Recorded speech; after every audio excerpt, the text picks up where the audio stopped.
રાહુલ ગાંધીની ભારત જોડો યાત્રા આજે દિલ્હી પહોંચી ચૂકી છે। દિલ્હીના લાલ કિલ્લા પર રાહુલ ગાંધીની ભારત જોડો યાત્રા પહોંચી અને મોટી વાત એ છે કે આ યાત્રામાં અભિનેતા કમલ હસન પણ જોડાયા છે। દિલ્હીના લાલ કિલ્લા પર પહોંચી રાહુલ ગાંધીની ભારત જોડો યાત્રા મહાત્મા ગાંધી, નહેરુ, ઇન્દિરા ગાંધીને શ્રદ્ધાંજલિ અર્પણ કરશે। રાહુલ ગાંધી અટલજીના સમાધિ સ્થળે પણ જશે, તેમને પણ નમન કરશે। રાહુલ ગાંધીની ભારત જોડો યાત્રાને 107 દિવસ પૂર્ણ થયા છે। हमारे साथ जोड़ाई गया है वरिष्ठ संवाददाता जैनेन्द्र, તેમની સાથે बात करिए। जैनेन्द्र, भारत जोड़ो यात्रा का पड़ाव जो अब दिल्ली पहुंच चुका है, क्या जानकारी है?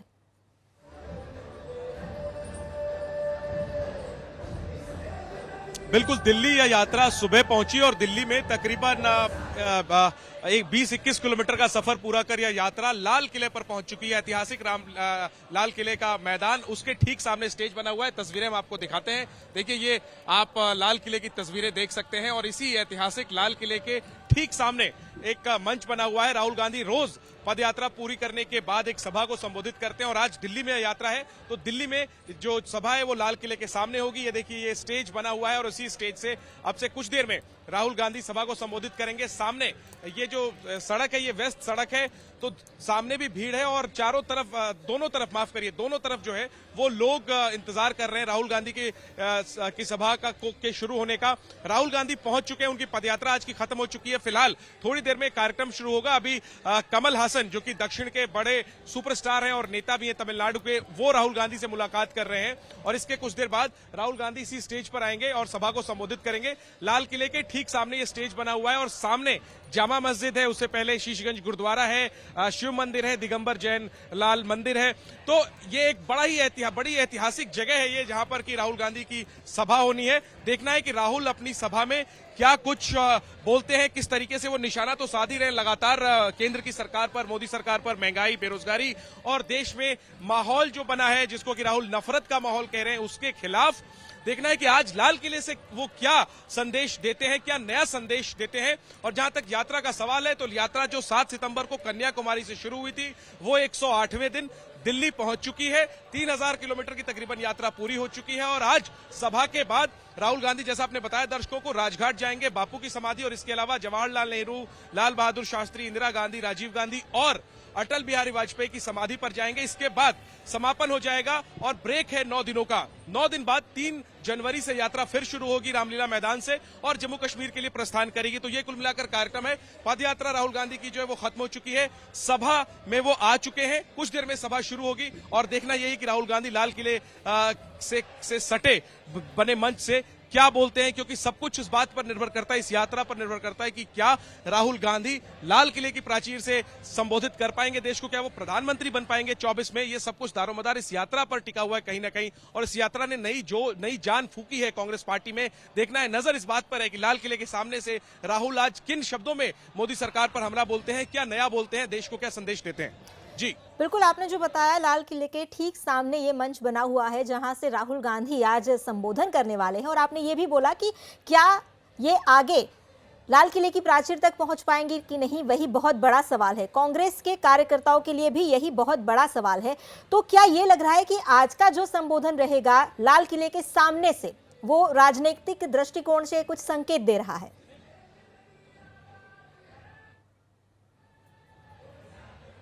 देखिए, निश्चित तौर पर राहुल गांधी शुरू से ही, और हालांकि उसके पहले से भी, महंगाई, बेरोजगारी और देश में माहौल, जो मैंने आपको कहा, राहुल गांधी कहते हैं देश में नफरत का माहौल है और इसके लिए वो बीजेपी आरएसएस की नीतियों को जिम्मेदार ठहराते हैं। इन 3 बिंदुओं को लेकर के वो लगातार मोदी सरकार को घेर रहे हैं और इस यात्रा के केंद्र में भी वो 3 बिंदु ही हैं।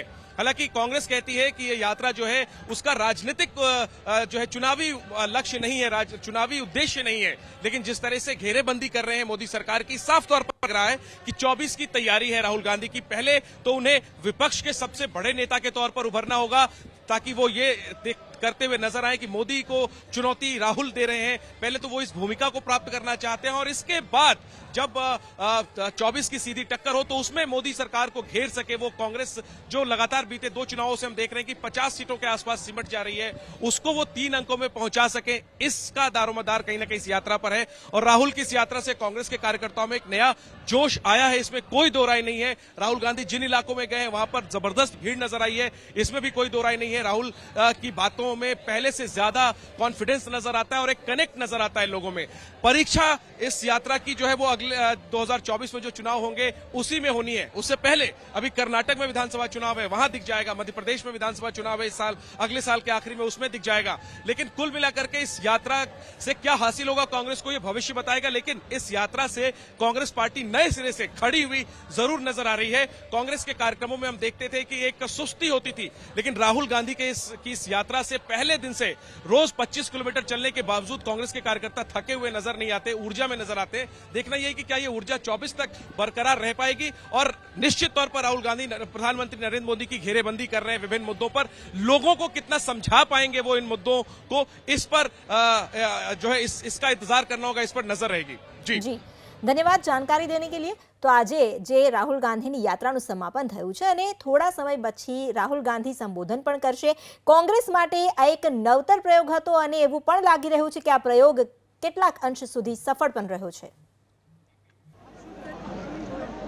तो मैं सोच रहा था कि नफरत को मिटाने की जरूरत है और मेरे दिमाग में था कि इस देश में सब जगह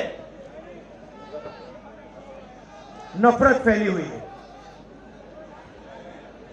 मगर जब मैंने चलना शुरू किया तो सच्चाई बिल्कुल अलग थी। मैंने मीडिया के बारे में कहा, शुरुआत में कहा कि हमारे दोस्त हैं,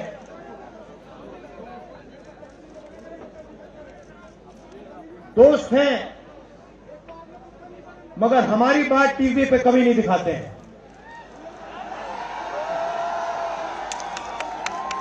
और वो तो तब भी ठीक है, वो ठीक है, हमारी बात नहीं उठाएं तो ठीक है, कोई प्रॉब्लम नहीं है, मगर ये एक और काम करते हैं।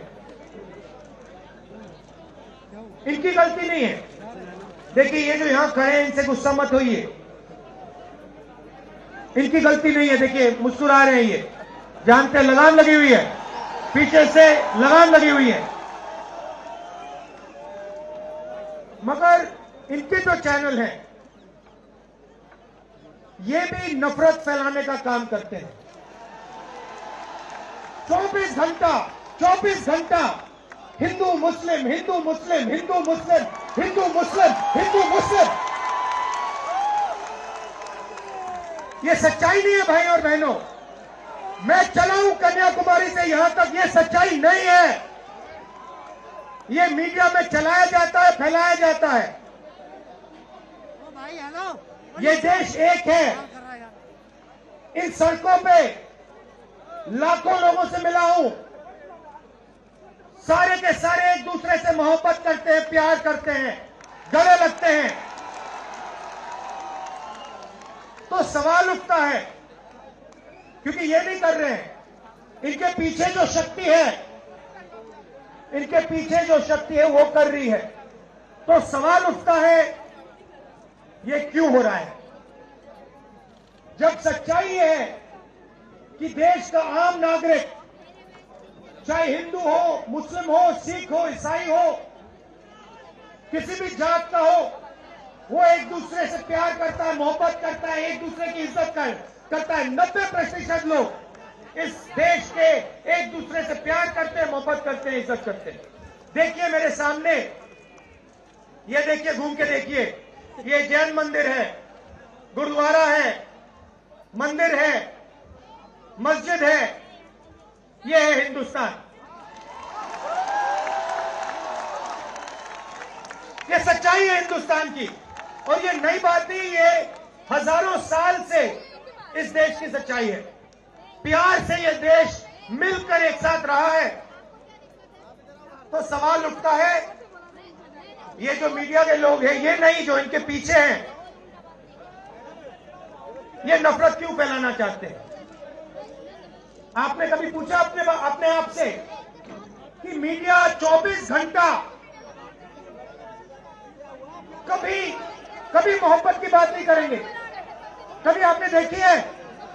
कभी टीवी में देखा कि देखो एक हिंदुस्तानी दूसरे हिंदुस्तानी से गले लग गया? कभी देखा? नहीं, कभी नहीं दिखेगा। सही बात है ना? सही बात, कभी नहीं दिखेगा। इसका कारण है भाइयों और बहनों, मैं आपसे पूछना चाहता हूं, आप में से किसी का कभी जेब काटा गया है? आपका जेब काटा गया? आपका जेब काटा गया? तो जब जेब काटा जाता है, आपका काटा गया ना, तो जब कोई आपका जेब काटता है तो वो क्या करता है? सबसे पहले उसे क्या करना पड़ता है? नहीं, ब्लेड तो बाद में आता है, मगर पहले क्या करता है? पहले वो आपके ध्यान को इधर करता है, आपके ध्यान को लेकर उधर ले जाता है। भाइयों और बहनों, ये जो करा जा रहा है, आपके ध्यान को हटाने के लिए किया जा रहा है। और ये 24 घंटा करते हैं और फिर आपकी जेब काटी जाती है। बढ़िया बढ़िया, क्योंकि सच्चाई है। 24 घंटा हिंदू मुस्लिम, हिंदू मुस्लिम, हिंदू मुस्लिम, और फिर जो भी आपका पैसा है, किसानों का, मजदूरों का, आपके एयरपोर्ट, आपके पोर्ट, आपकी सड़कें,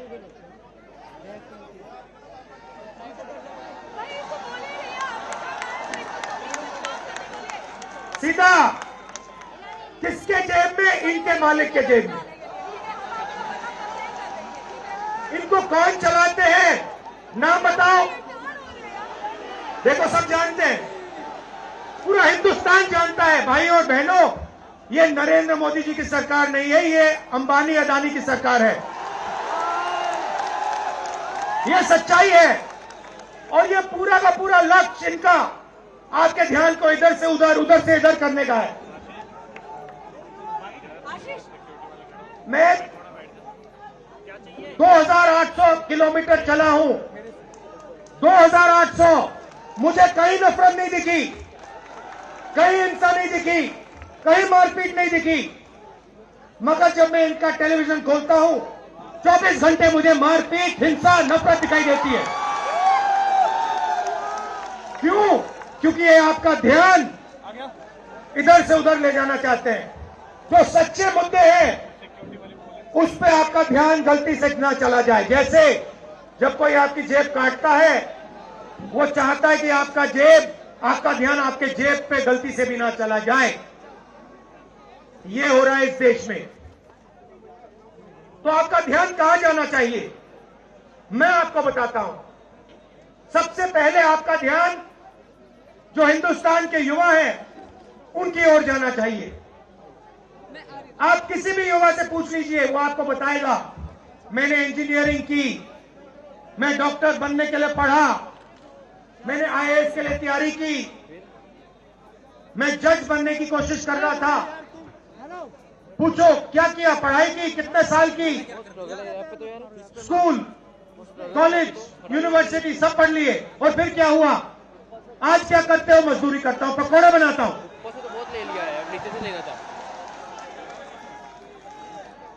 बेरोजगारी क्यों आई? मैं आपको बताता हूं। और जो हमारे छोटे व्यापारी हैं, जो स्मॉल और मीडियम बिजनेस चलाते हैं, आप अच्छी तरह सुनिए, क्योंकि आप इस देश के भविष्य हो। अगर इस देश को कोई रोजगार दे सकता है तो इस देश का किसान और ये जो छोटे व्यापारी हैं और स्मॉल और मीडियम बिजनेसेस चलाते हैं, ये लोग। क्यों? क्योंकि ये लाखों हैं, ये लाखों में है और कोई 100 लोगों को रोजगार देता है, कोई 500 को देता है, कोई 1000 को देता है, कोई 25 को देता है, कोई 33 को देता है और ये लोग देश को रोजगार देते हैं। अब इनकी बात करते हैं। ये 24 घंटे लगे रहते हैं, बैंक के दरवाजे इनके लिए बंद होते हैं। हिंदुस्तान के 2-3 अरबपतियों को 1 लाख करोड़, 2 लाख करोड़, 3 लाख करोड़ ऐसे दिया जाता है। ये बैंक के सामने जाते हैं, इनको धकेल के निकाल दिया जाता है। राइट? अब क्या? ठीक है, बैंक का पैसा नहीं दिया तब भी मान ली बात, तब भी मान ली बात। मगर फिर क्या किया? फिर प्रधानमंत्री ने नोटबंदी की और प्रधानमंत्री ने गलत जीएसटी लागू की। भाई और बहनों, ये पॉलिसी नहीं है, ये हथियार है। छोटे व्यापारियों को, स्मॉल और मीडियम बिजनेस वालों को और किसानों को मारने के हथियार हैं ये। और जब इन्होंने ये काम किया तो देश के जो युवा हैं उनको रोजगार नहीं मिल सकता, सवाल नहीं उठता, क्योंकि जो रोजगार देने वाले हैं उनकी रीढ़ की हड्डी आपने तोड़ दी। किसके लिए तोड़ी? किसके लिए तोड़ी? इनके जो मालिक हैं उनके लिए तोड़ी। गेम को समझो। अब देखिए, अब आगे चलते हैं। युवाओं की बात की, स्मॉल और मीडियम बिजनेस वालों की बात की, दुकानदारों की बात की। अब सड़कों पे मुझे हजारों किसान मिले हैं। 1 सेकंड में पहचान लेता हूं, जैसे ही हाथ मिलाता हूं समझ आ जाता है ये मजदूर है या ये किसान है। हाथ से पता लग जाता है, छिले हुए हाथ होते हैं। अच्छा, एक और सवाल है जो मैं सोच रहा हूं।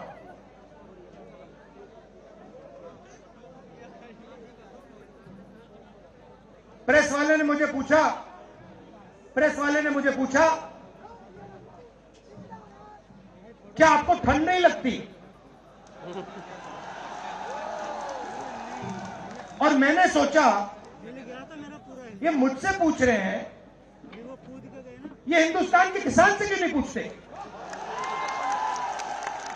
ये हिंदुस्तान के मजदूर से क्यों नहीं पूछते? ये हिंदुस्तान के गरीब बच्चों से क्यों नहीं पूछते? फिर कहते देखो 2800 किलोमीटर चल लिए, कोई बड़ी बात नहीं है। पूरा हिंदुस्तान चलता है, जिंदगी भर चलता है। किसान चलता है, मजदूर चलता है, फैक्ट्री में जो काम करते हैं वो चलते हैं। तो हमने ये कोई बड़ा काम नहीं किया भाइयों और बहनों, पूरा हिंदुस्तान करता है, रोज करता है।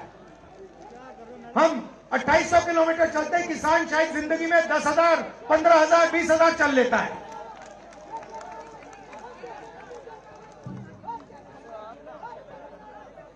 तो मैं चाहता हूं कि ध्यान सही जगह जाए। अब बीजेपी ने धर्म की बात उठाई है, हिंदू धर्म की बात करते हैं। मैं आपसे पूछना चाहता हूं, हिंदू धर्म में कहां लिखा है कि गरीबों को, कमजोर लोगों को कुचलना चाहिए? कहां लिखा है? कहां लिखा है कि कमजोर लोगों को मारना चाहिए? कहां लिखा, मुझे बताओ। मैंने तो कहीं नहीं पढ़ा। मैंने गीता पढ़ी है, उपनिषद पढ़े हैं, कहीं नहीं पढ़ा मैंने।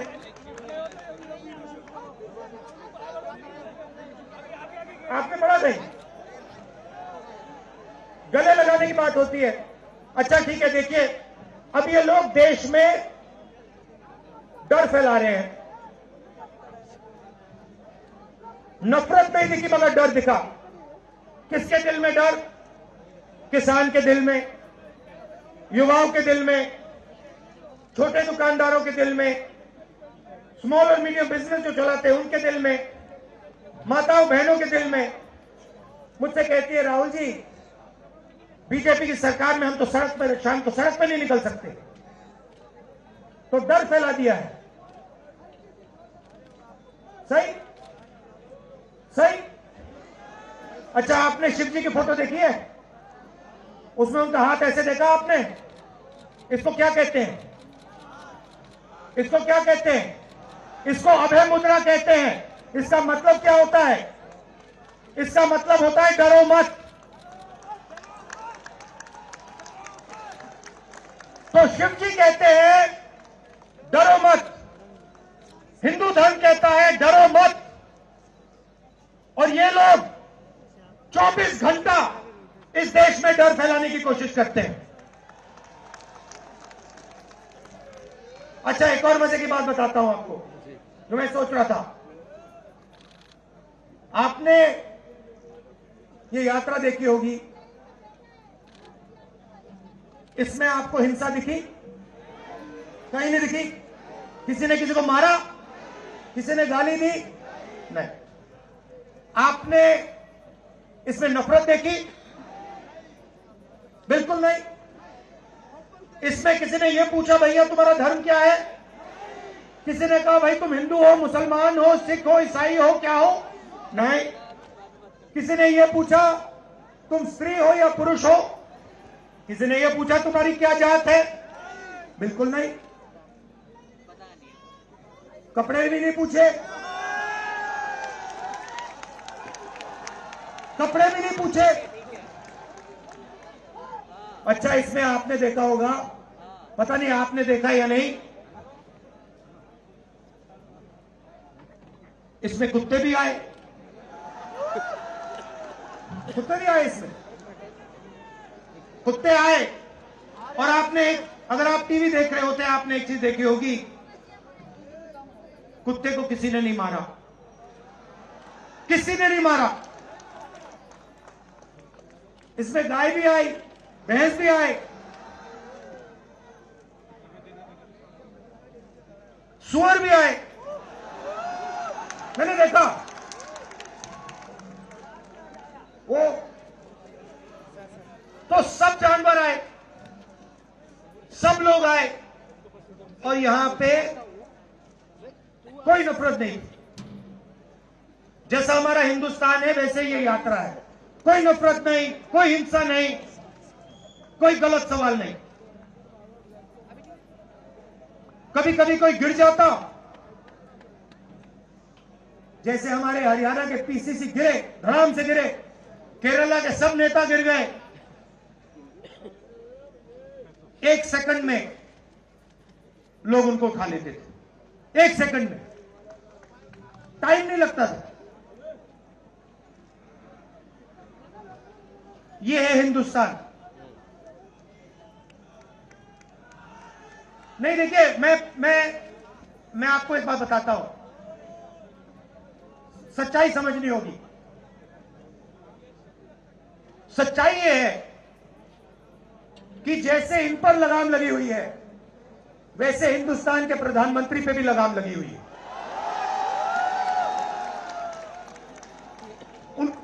उनकी गलती नहीं है, वो संभाल नहीं पा रहे हैं, कंट्रोल नहीं कर पा रहे हैं, उनको कंट्रोल कर दिया है। नहीं, मैं सच बोल रहा हूं, मैं सच बोल रहा हूं। क्योंकि आप देखिए, एयरपोर्ट भी उनके, पोर्ट भी उनके, एग्रीकल्चर के स्टोरेज डिपो भी उनके, और क्या उनका, हाँ, लाल किला भी उनका, लाल किला भी उनका, सारे के सारे पब्लिक सेक्टर की कंपनियां उनकी, और क्या उनका, रेलवेज उनकी,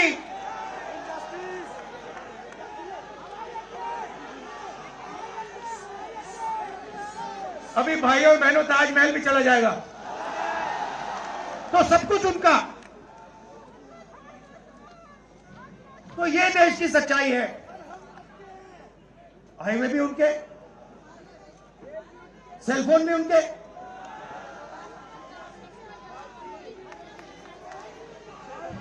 मगर सच्चाई हमारी।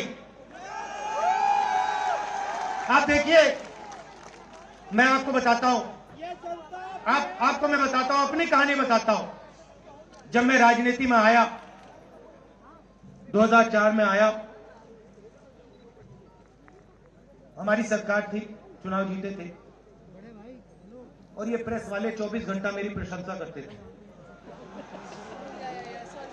24 घंटा 24 घंटा राहुल गांधी, राहुल गांधी, राहुल गांधी, राहुल गांधी।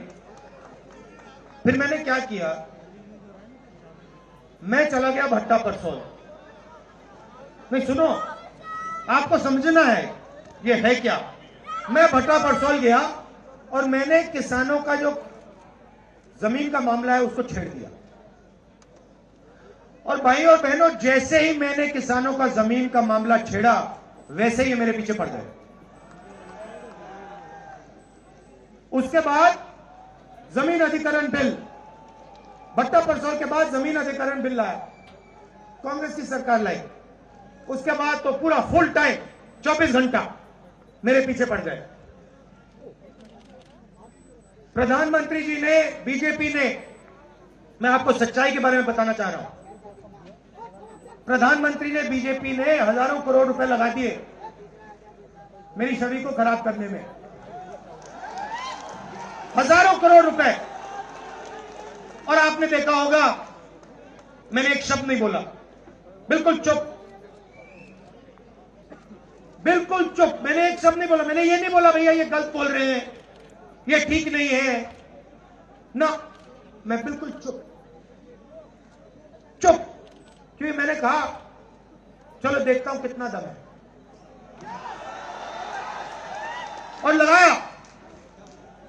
पूरी की पूरी मीडिया लग गई, व्हाट्सएप पे लगाया, फेसबुक पे लगाया, सब जगह 24 घंटा राहुल गांधी के बारे में। कुछ नहीं बोला मैंने, पूरे देश में फैला दिया। और फिर 1 महीने मैंने आपको सच्चाई दिखा दी, और पूरा पूरा खत्म। देखो सच्चाई कैसे काम करती है। सच्चाई को छुपाया नहीं जा सकता है, कहीं ना कहीं से सच्चाई बाहर आ जाती है। और ये यात्रा हिंदुस्तान को जोड़ने की है। क्यों? क्योंकि इस नफरत से, इस डर से हमारे प्यारे देश को नुकसान हो रहा है।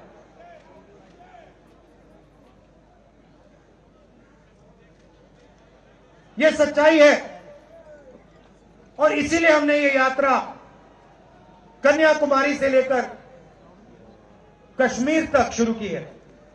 और ये जो हमारा तिरंगा है, इसको हम श्रीनगर में जाके वहां पे लहराएंगे।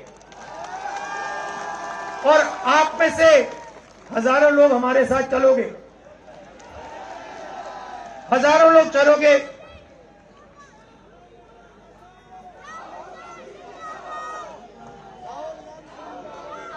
तो भाई और बहनों, देखिए, सच्चा मुकाबला दुनिया में, सच्चा मुकाबला चाइना और हिंदुस्तान के बीच में है। ठीक है, चाइना ने 2000 स्क्वायर किलोमीटर हमारी जमीन ले ली है। प्रधानमंत्री जी कहते हैं कि हमारे बॉर्डर के अंदर कोई नहीं आया। तो भैया प्रधानमंत्री जी, अगर कोई नहीं आया तो हमारी सेना उनकी सेना के साथ 21 बार क्यों बात कर रही है?